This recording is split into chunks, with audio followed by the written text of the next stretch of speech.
Знаете ли колко много неща можем да приготвим с тиквички и то много вкусни, дори и за закуска? Здравейте, приятели! Добре дошли в Приказна кухня, аз съм Ани, а днес за вас ще приготвя солен кекс с тиквички.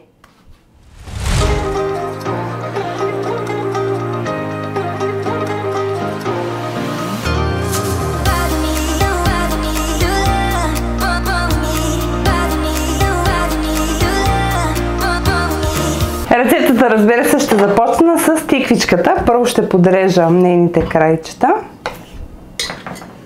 Ще я рендосам.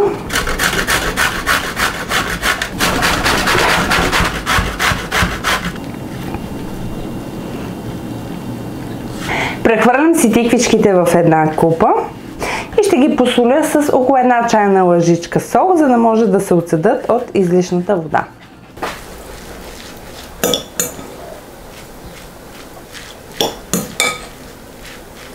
Остава тиквичките да се отседат така за около 5 до 10 минути. През това време ще си измеря и брашното. Трябва ми 100 грама брашно, като използвам класическото брашно, т.е. най-обикновено.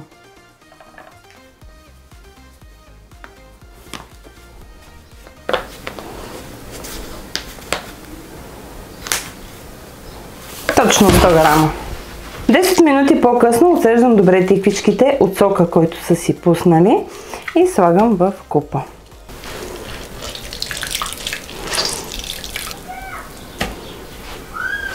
Тук съм си подготвила 2 яйца, които са ми необходими за тази вкусна закуска. Ще ги разбия леко с вилица.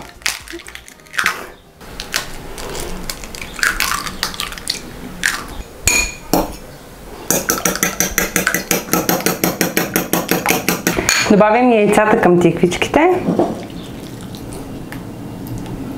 Разбърквам за кратко тиквичките с яйцата. Наливам постепенно 60 мл прясно мляко. Добавям 3 супени лъжици зехтин. Добавям брашното, което ще пресея през сито.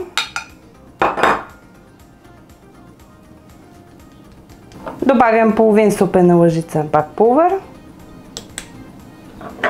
2 супени лъжици пшеничен гриз. Разбърквам добре сместа. Ето, може да видите как изглежда сместа на този етап. Ако искате, следващия път можем да си приготвим някакъв много вкусен десерт с тиквички. Ако ви се струва добра идея, оставете ми отдолу коментар. Ще се радвам да сготвя и нещо сладичко за вас. Сега предстои и едно от най-любимите ми сирена добава, а именно пармиджано реджано. Или пармезан. Завършвам моят солен кекс с малко пикантност, а именно черен пипер. Разбърквам сместа до хомогенност. Подготвих си вече една форма с размери около 22 на 10 см.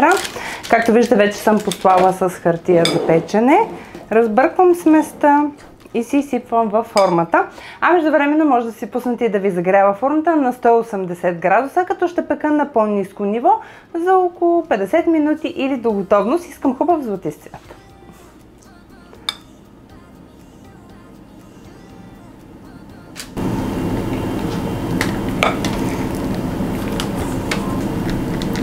Равномерно разнасям сместа. Поръсвам с малко едра морска сол и пека. Докато кекса се пече, много ще ме зарадвате, ако харесате този видеоклип, оставите ми коментар и споделите видеото с вашите приятели. Ако искате още вкусни и интересни рецепти, абонирайте се за канала ми, активирайте и камбанката, за да може да получавате нотификации всеки път, когато кача ново видео. Кексът вече е готов, оставих го за около 10-15 минутки да поистине и е време да го разрежа и да го опитам, за да видим как е станал. Уха, е невероятно. Вижте само колко перфектно изглежда, изключително пухкав, нежен. След малко ще видя и колко е вкусен, но честно казвам, не мога да спра душа. Мирише уникално.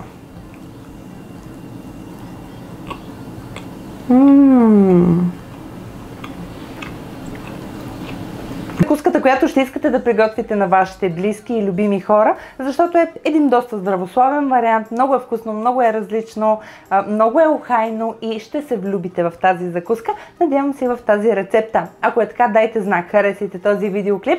Това беше сега от мен и от моята приказна кухня. Целувки, чао! До следващото вкусно и все така ароматно видео. Уау!